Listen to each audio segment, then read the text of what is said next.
आज आमे फूल विषय रे पढिला समिस्तिक बगीचारे फूल फुटिछ ना नहीं हम बगीचा की फूल फुटुची आ किस आउ हम बगीचा की फूल फुटुची मंदार गेंडु फूल तराट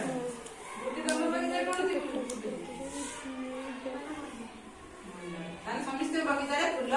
फुटुची आमे आउ किछि फूलर विषय जानिबा एठी ठीक अछि फूल ओडिया कोन कहले फूल इंग्लिश रे कोन कहले फ्लावर फ्लावर कोन कहले फ्लावर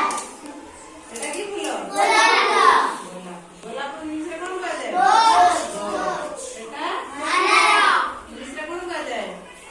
हिबिस्कस कोन कहले एटा गेंडू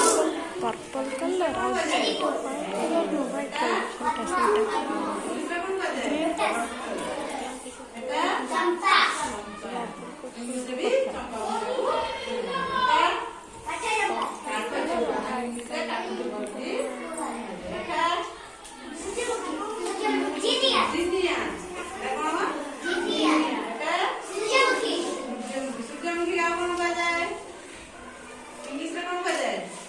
सनफ्लावर कौन कहले सनफ्लावर सूर्य आसीबो से दाडी मुह करबो जब सूर्य अस्त होइबो से पुनी से आडी मुह करबो सूर्य तळे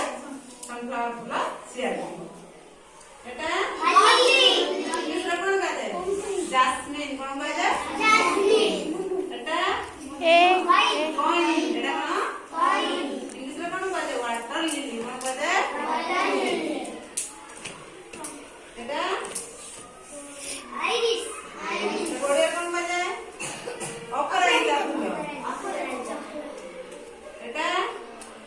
डेजी डेजी एटा टुलिप एटा टुलिप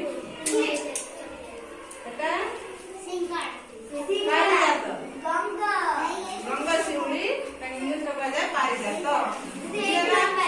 आ व्यक्ति तो आ की फूल अछि हम तो चारि पाखरे लैवेंडर हां आ की फूल फूल समस्ती भलो लागे फूल बासे ना गंध करे ओ फूल बासे तुलसी गेंडू मल्ली आउ रजनीगंधा आवेला गंगा शिउली जो कहला ते फूल ए तीनटी फूल तुलसी बासे रजनीगंधा गंगा शिउली और मल्ली ए तीनटा फूल बासी चंपा अछि और काठ चंपा अछि ठीक अछि ए फूल रातिरे फुटे संखळिले झड़ी बड़ी होई ठीक अछि ये भी से संध्याळे फुटिबो ये भी संध्याळे पर्पल कलर मतलब ओइला कोठा गंगत लागे